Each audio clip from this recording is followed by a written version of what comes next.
meus prezados, existem outras cenas da vida de Jesus que foram descritas nos evangelhos e que também carecem de uma lógica teológica, uma razão teológica boa, e é isso que nós vamos complementar do primeiro vídeo, agora nesse segundo vídeo, explicando uma outra passagem do Evangelho onde existe essa questão da falta de razão teológica para o texto ter sido incluído. Estou me referindo basicamente aqui àquela questão do versículo, um dos versículos menores da Bíblia. Muitos disseram que era o menor versículo da Bíblia, é aquele que diz apenas Jesus chorou. E naquele momento em que o evangelista registrou aquilo ali, referia-se ao encontro de Jesus com a família de Lázaro depois da morte de Lázaro e antes de Jesus curar Lázaro. Então aquele Jesus chorou, a gente percebe dentro do texto que é o tipo da menção que podia tranquilamente ficar descartada. Não havia a menor necessidade disso. E há outras razões que se pode observar que nós temos que nos lembrar. Os evangelhos foram escritos 10, 20, 30 anos ou mais depois dos fatos ocorridos. E as pessoas que foram fazer a descrição desses fatos, obviamente, tiveram muito mais que se basear na memória e também nos testemunhos, que também eram baseados nas memórias das testemunhas. Portanto, coisas assim remontadas muito a depender das fragilidades e das falhas tão comuns à memória humana.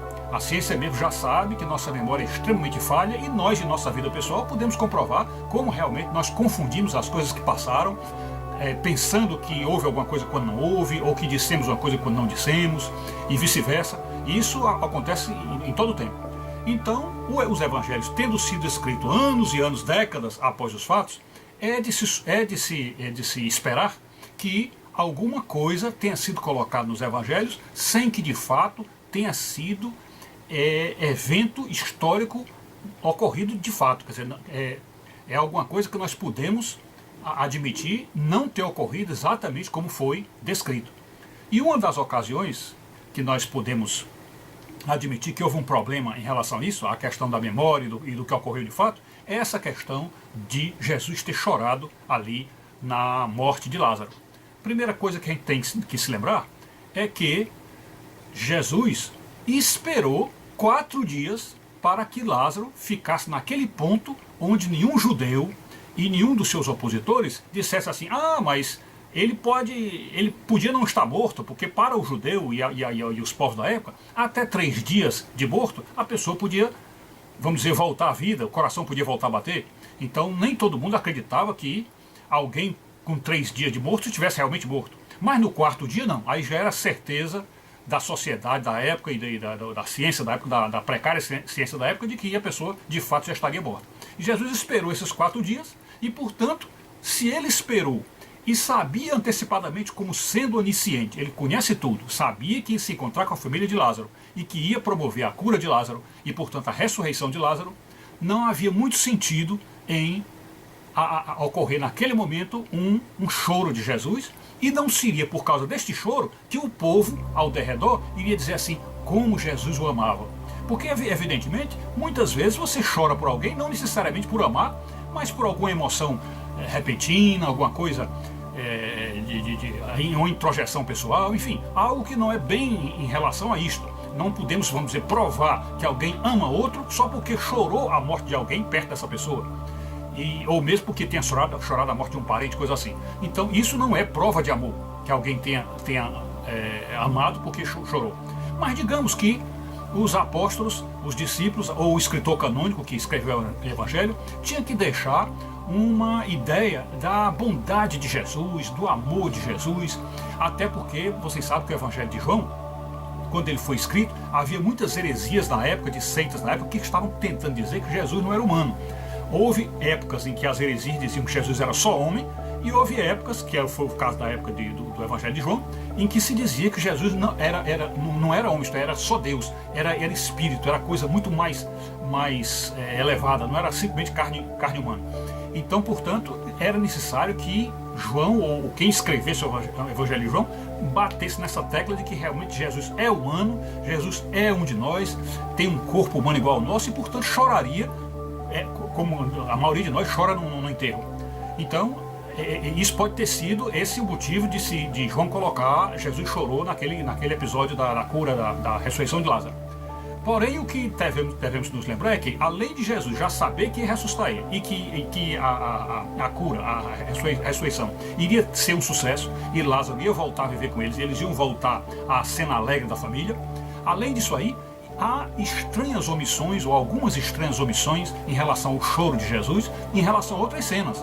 Então, observem bem, não há registro nos evangelhos de Jesus ter chorado pela prisão de João Batista e muito menos pela morte de João. Aliás, não chorou pela morte de João e muito menos pela prisão de João.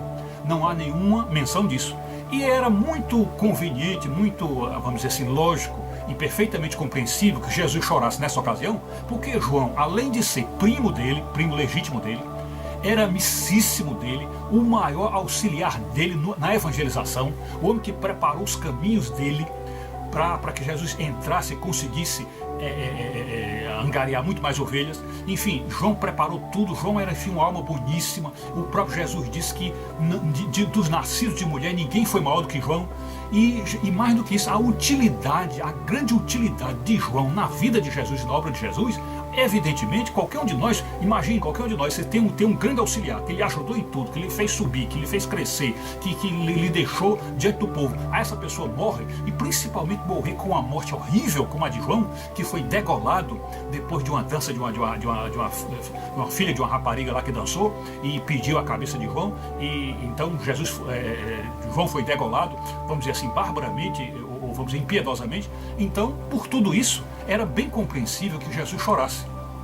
E a Escritura Sagrada, o Evangelho, não registra choro de Jesus por João. Isso é muito estranho mesmo.